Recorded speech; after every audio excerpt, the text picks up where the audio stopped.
오늘 우리에게 주신 하나님 말씀 보겠습니다. 베드로전서 3장 8절로 12절까지입니다. 베드로전서 3장 8절로 12절 같이 읽습니다. 마지막으로 말하노니 너희가 다 마음을 같이하여 동정하며 형제를 사랑하며 불쌍히 여기며 겸손하며 악을 악으로 욕을 욕으로 갚지 말고 도리어 복을 빌라. 이를 위하여 너희가 부르심을 받았으니 이는 복을 이어받게 하려 하심이라.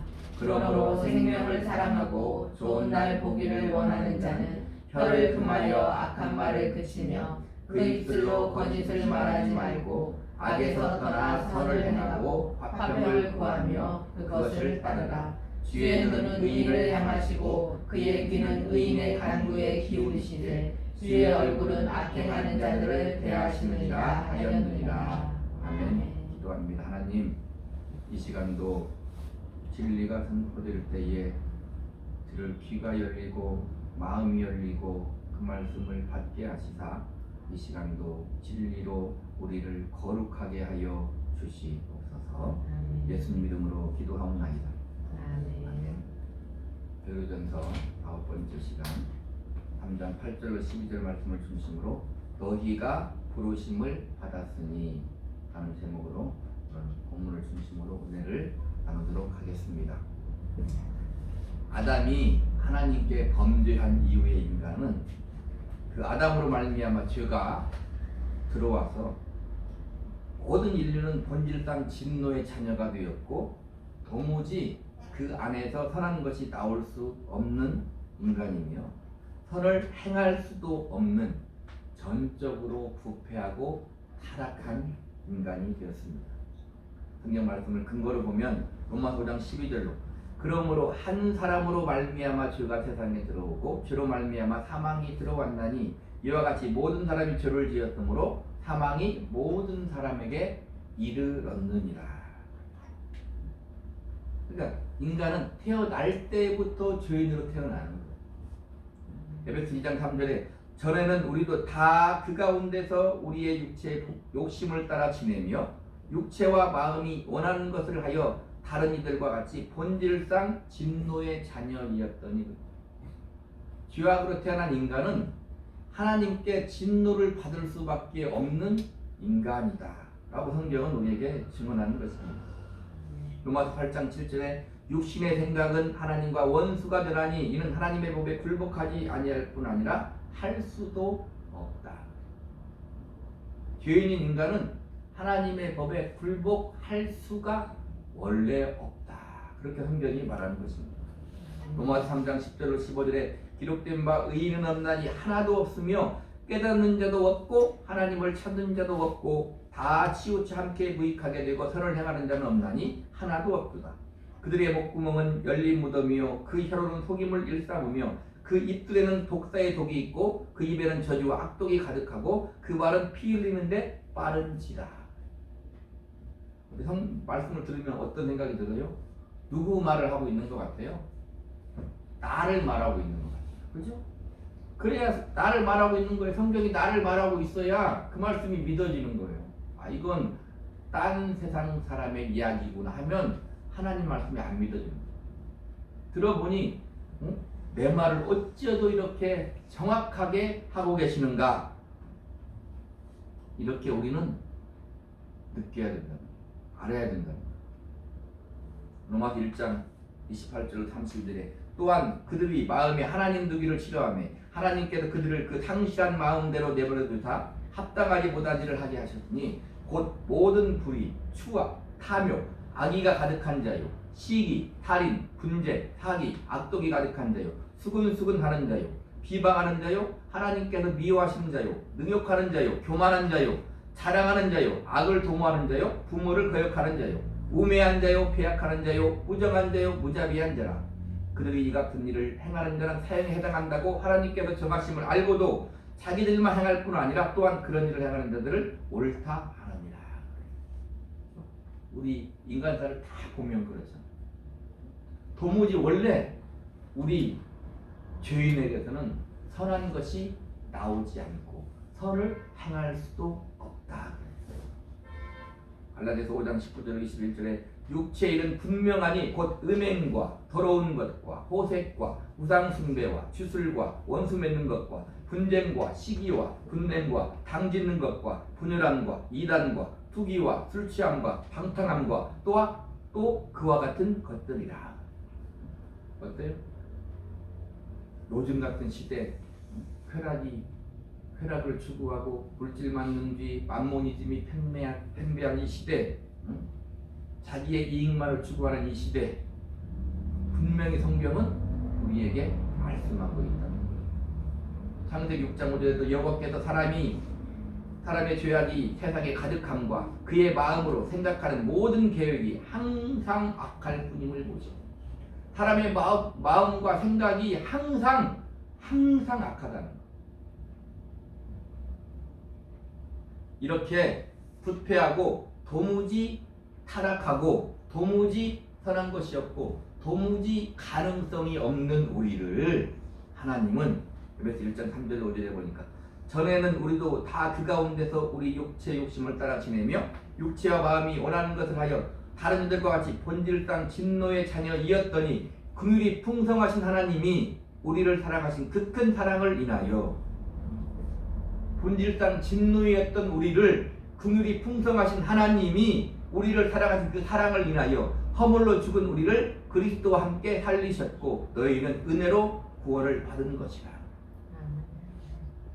그런 인간, 우리에게 도무지 선한 것이 없고 죄악 투성인 인간을 하나님이 긍휼을 베푸셔서 그 큰 사랑을 인하여 우리를 주님과 함께 살리셨다. 그게 은혜다 이렇게 말합니다. 그게 기독교인 거예요. 로마서 1장 1절 5절 6절은 예수 그리스도의 종 바울은 사도로 부르심을 받아 하나님의 복음을 위하여 택정함을 입었으니 그로 말미암아 우리가 은혜와 사도의 직분을 받아 그의 이름을 위하여 모든 이방인 중에서 믿어 순종하게 하나니 너희도 그들 중에서 예수 그리스도의 것으로 부르심을 받은 자니라. 사도 바울만 그러는 게 아니라 우리도 하나님이 우리를 택하셔서 우리를 부르셔서 우리를 하나님의 자녀 삼아주셨다. 그래요? 믿어 순종하게 하나니 그래요. 수동태. 하나님이 그렇게 하신다는 거. 너무 감사하지 않아요? 하나님이 우리를 내버려 두지 않는다는 거. 우리는 아닌 것 같잖아요. 그죠? 우리 예수 믿는 것도 내가 믿은 것 같잖아. 사는 거 다 내가 사는 것 같잖아. 아니다 그 말입니다. 순전히 하나님의 긍휼하심과 은혜로 말미암아 우리를 부르시고 우리를 성도라 해. 우리를 하나님의 자녀라. 우리를 교회라. 그리스도의 지체라. 그리스도의 신부라. 하나님의 집이다. 이렇게 말하는 거예요. 하나님이 그렇게 우리에게 행하셨다 이 말입니다. 오늘 제목이 너희가 부르심을 받았으니 그래. 그게 부르심을 받은 거예요. 죄악덩어리인 우리를 하나님이 부르셔서 순전히 하나님의 긍휼과 은혜와 사랑으로 말미암아 우리를 부르셨다 이 말입니다. 오늘 본문을 보세요. 9절 악을 악으로 욕을 욕으로 갚지 말고 도리어 복을 빌라 이를 위해 너희가 부르심을 받았으니 이는 복을 이어받게 하려 하시네.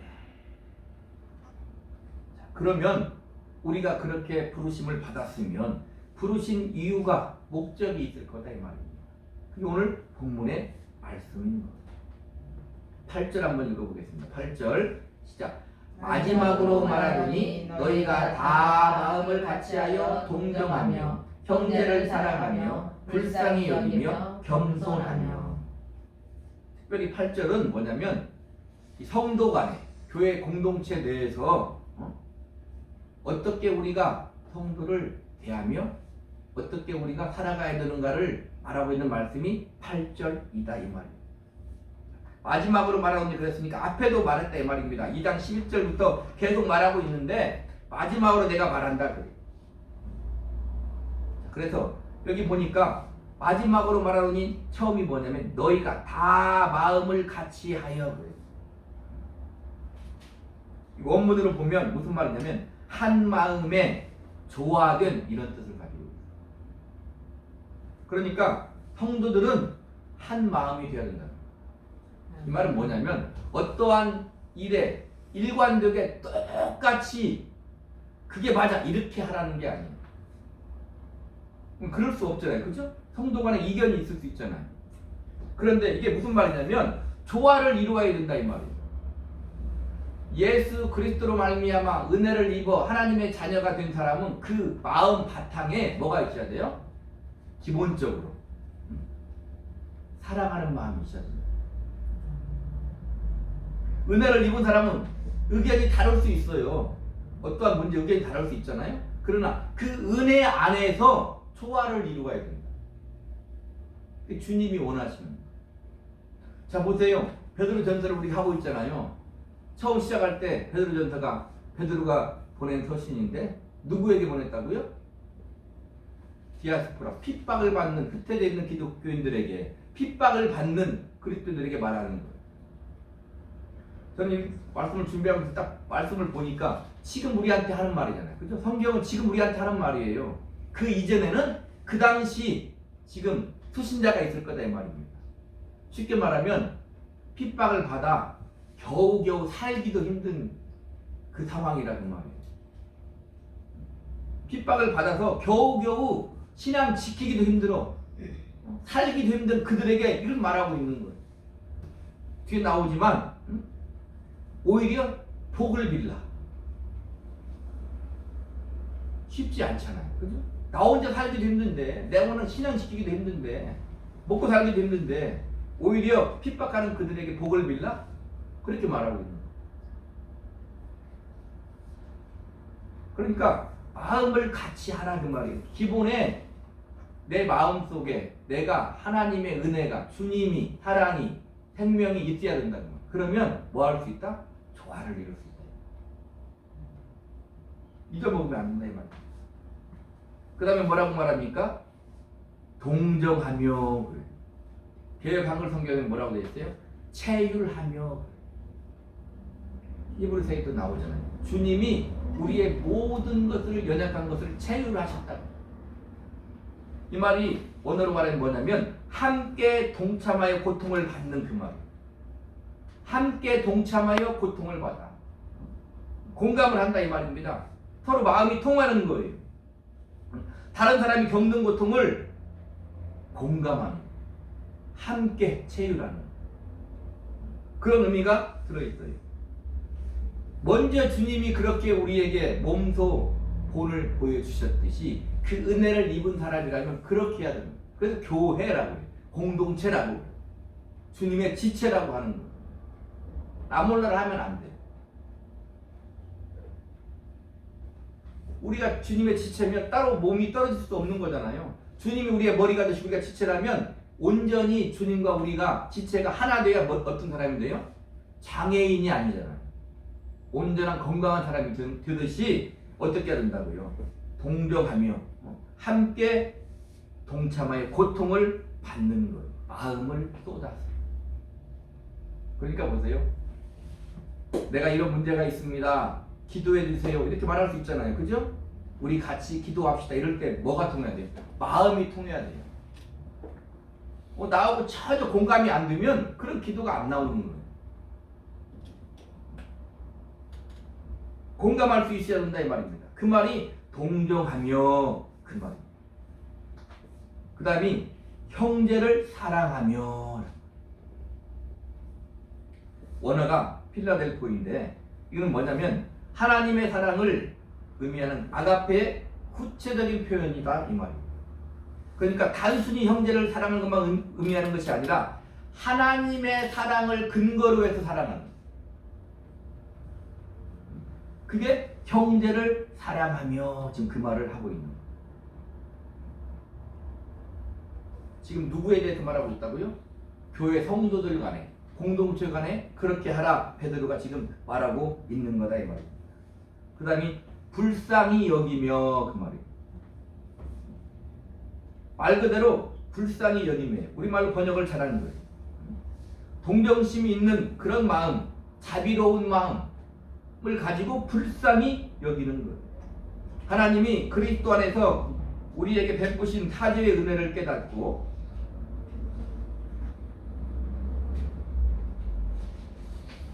다른 사람에게 그 은혜를 베푼 과정에서 요구되는 덕목을 나타내는 거다 이 말. 자신이 용서받을 수 없는 큰 죄인임에도 불구하고 하나님의 은혜로 아무 공로 없이 죄 씻음 받았다는 사실을 절실히 깨닫고 그 은혜를 받은 자만이 진정으로 다른 사람을 관용할 수 있고 용서할 수 있고, 우리가 알듯이 용서받은 자만이, 은혜 받은 자만이 은혜를 베풀 수 있고 용서할 수 있다 이 말. 그리고 우리는 은혜를 받은 자예요? 받지 않은 자예요? 앞에 살펴봤잖아요. 우리는 그런 죄인들이에요. 전적으로 타락한 죄인, 도무지 선한 것이 나올 수 없는, 선을 행할 수도 없는 죄인인데 그 은혜를 받았다면 우리도 똑같이 그렇게 용서와 자비를 베풀어야 된다. 오늘 제목이거든. 부르심을 받았으니 우리는 그렇게 해야 된다. 다음이 겸손하며 그 말. 겸손하면 누구를 딱 생각해야 돼요? 주님을 생각해야 돼요. 주님이 낮아지신 하나님이신 그분이 종의 형체를 가지고 낮아지셔서 사람으로 와서 십자가의 죽기까지 복종하신 것이 겸손이에요. 그렇게 예수님처럼 그 낮은 마음을 가지고 형제를 섬겨야 된다. 그러면 다툼과 분열을 이길 수 있어요. 그것만 이길 수 있어요. 한국교회 다툼과 분열이 많이 있잖아요. 교회 내에 잘 안 되잖아요. 그럴 때는 가장 기본적인 걸 생각해야 된다 말입니다. 낮아져서 우리를 섬기신 그 주님을 우리가 믿잖아요. 그죠? 잊어먹으면 안 돼요. 쉽게 우리는 나를 위해 십자가에 죽으신 주님을 믿잖아요. 우리를 위해 십자가에 죽으신 주님을 믿잖아요. 그죠?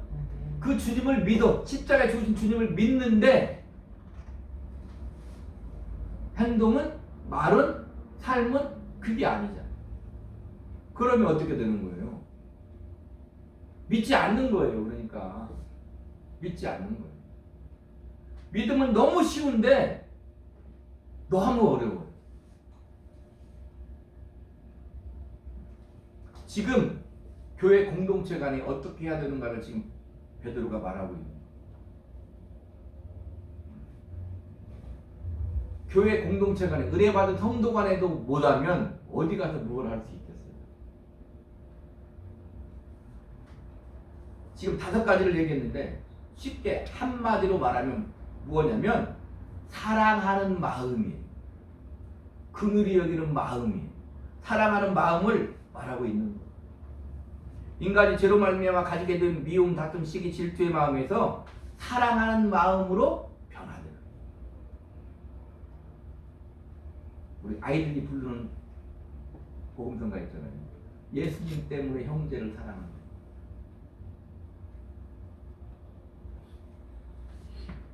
사랑하는 마음이 인간의 본성을 회복하는 거예요. 5월은 무슨 달? 가정의 달이잖아요. 그럼 가족 간에 뭘 해야 돼요? 사랑하며 살아야 돼요. 제가 이번 주 한 주간을 보내면서 이런 생각이 들었어요. 참 하나님께 감사하다. 감사한데 뭐라 그럴까? 좀 재미가 없는 것 같아요. 활력이 없는 것 같아요. 기쁨이 막 넘치지 않는 것 같아요. 그냥 그래요. 왜 그럴까? 내가 생각을 해봐. 왜 그럴까요? 사람이 나이를 먹잖아요. 그러면 일단 신불신간에 인생을 정리한다고. 나이를 먹으면 옛날을 생각합니다. 그럼 뭐라고 얘기하냐면 옛날이 좋았지. 대부분 그래. 옛날이 좋았지. 대부분 그래.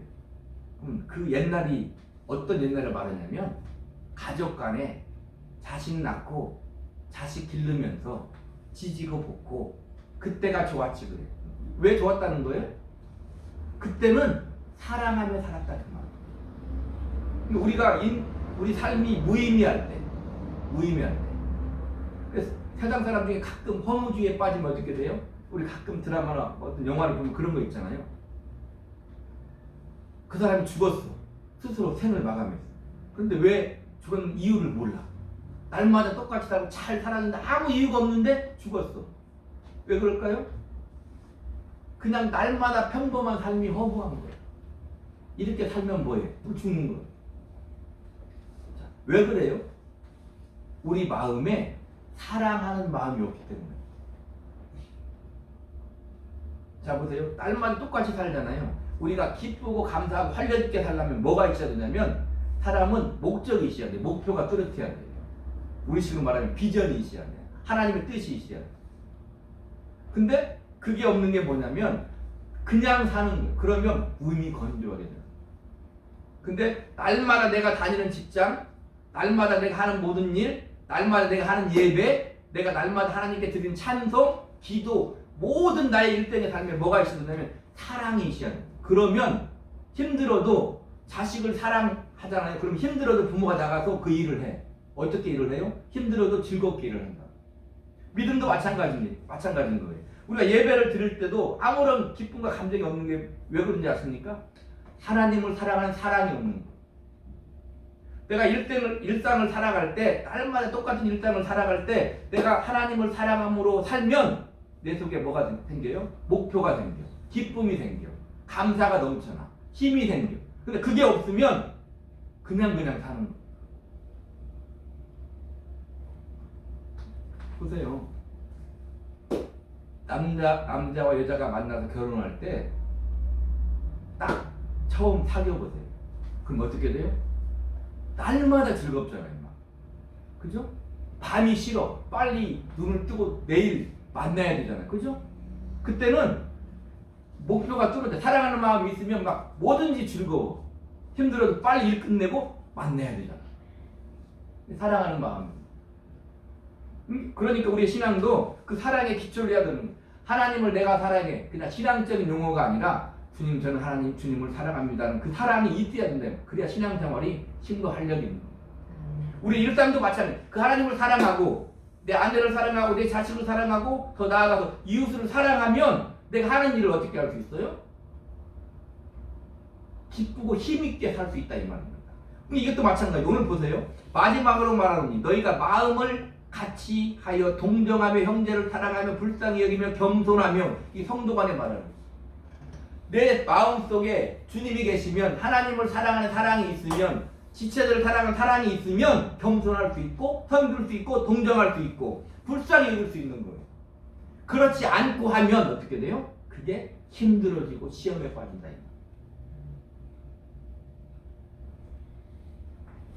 그래서 인간은 비로소 성도 간에 서로 사랑하며 살아갈 때 신자 간에 서로 사랑하며 살아갈 때 하나님께 감사하고 만족하고 행복하고 기뻐하고 힘이 나고 믿음으로 살아갈 수 있는 거예요. 그래야 날마다 새롭게 살 수 있는 거예요. 날마다 우리 거의 똑같은 일을 하며 살잖아요. 그죠? 날마다 똑같은 일을 하며 살아가잖아요. 거기 뭐가 있어야 된다고요? 사랑이 있어야 돼요. 사랑하는 마음이 있으면 날마다 똑같은 일상이 아니다 그 말입니다. 그래서 날마다 똑같은 일상 속에서 힘을 내서 감사하며 즐겁게 살아갈 수 있는 원동력은 내가 사랑을 할 때, 내가 주님을 사랑하고 또 뭐예요? 내가 사랑을 받을 때. 사랑은 어떤 거라고요? 사랑은 주고받는 거예요. 내가 주님을 사랑할 때, 내가 아내를 사랑할 때, 내가 자식을 사랑할 때, 내가 이웃을 사랑할 때, 또 뭐예요? 내가 하나님께 사랑을 받을 때, 내가 내 가족으로부터 사랑을 받을 때, 내 이웃으로부터 내가 사랑을 받을 때 나는 비로소 어떤 존재가 돼요? 소중한 존재가 돼요. 주고 받아야 된다 이 말입니다. 그럴 때 내 삶의 이유가, 내 삶의 의미가 생기고 우리는 힘을 내서 살아갈 수 있게 되는 거예요. 그런데 엄밀히 말하면 그 사랑을 받고 사랑하며 살 수 있는 것은 누구만이 할 수 있다고요? 우리 신자들만 할 수 있는 거예요. 9절 한번 볼까요? 악을 악으로 욕을 욕으로 갚지 말고 도리어 복을 빌라. 이를 위하여 너희가 부르심을 받았으니 이는 복을 이어받게 하려 하십니다.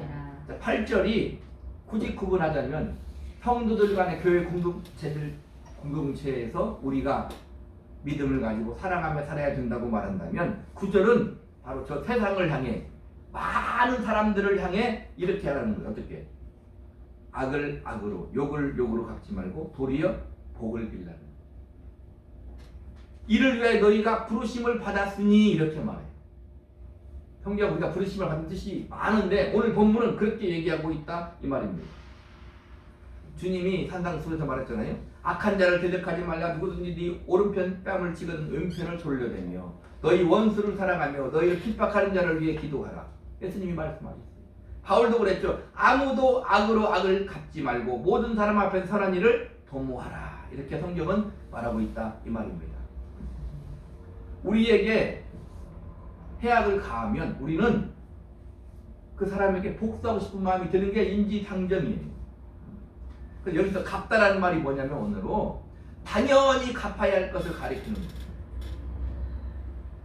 근데 그 앞에 부정이 있다 이 말입니다. 그래서 어떻게 하는 거예요? 당연히 갚아야 할 것이지만 그렇게 하지 말라고 하나님이 명령하십니다. 당연히 갚아야 돼. 원수는 당연히 갚아야 되지만 악을 악으로 갚아야 되지만 욕을 욕으로 갚아야 되지만 그렇게 하지 말라 이렇게 명령하는 거예요. 명령을 어떻게 해야 되는 거예요? 예수님 말씀 나는 그의 명령이 영생인 줄 압니다.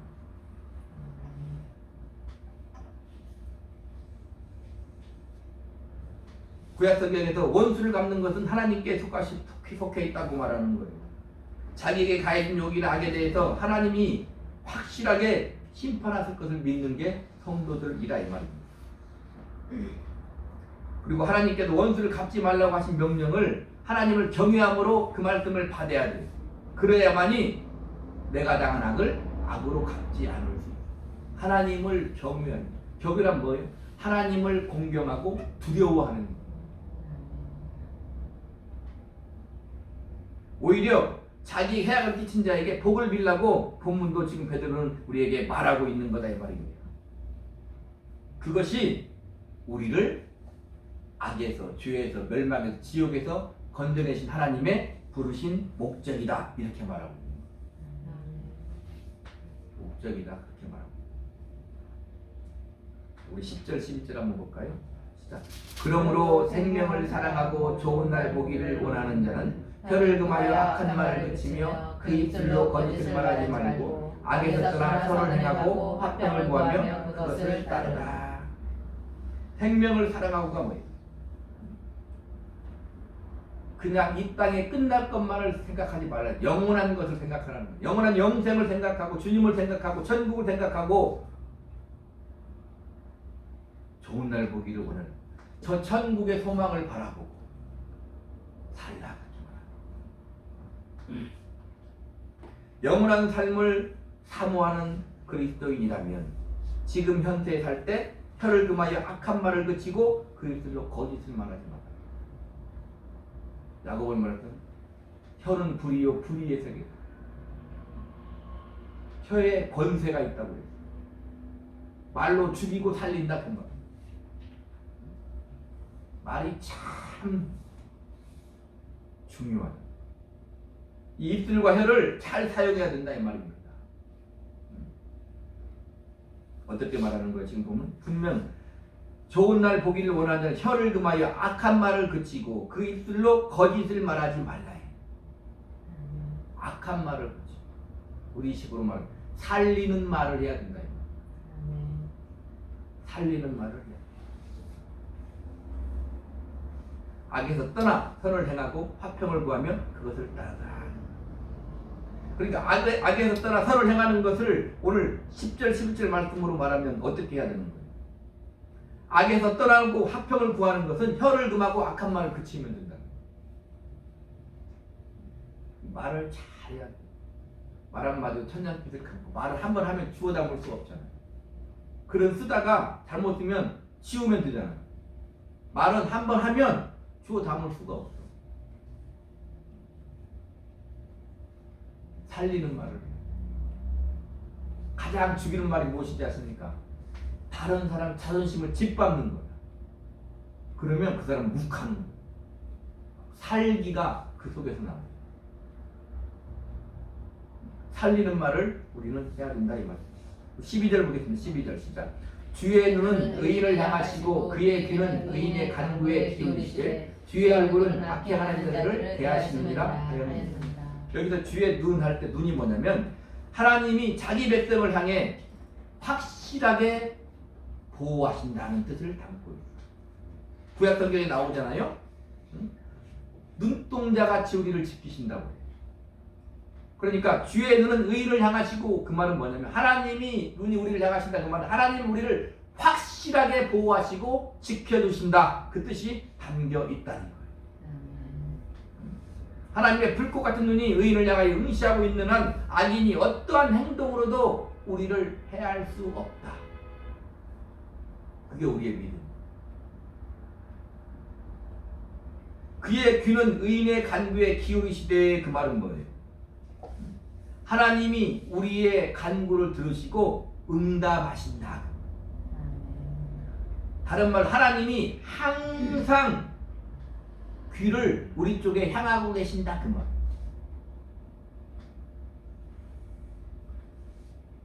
자, 그런데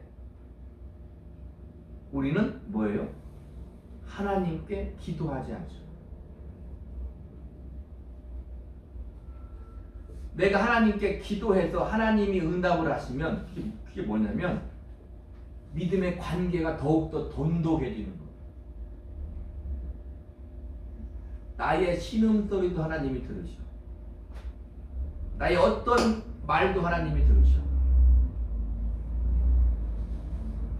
의인의 간구라고 했으니까 의인이면 의인답게 하나님께 기도할 줄 알아야 된다. 앞에 말을 근거로 하면 어떻게 할까? 원수를 사랑할 수 있는 기도를 해야 돼. 살릴 수 있는 기도를 해야 돼. 하나님이 항상 귀를 우리 쪽으로 향하여 계시고 계신다 이 말입니다. 그래서 우리는 하나님이 우리의 탄식과 우리의 신음도 하나도 빠뜨리지 않고 다 들으신다.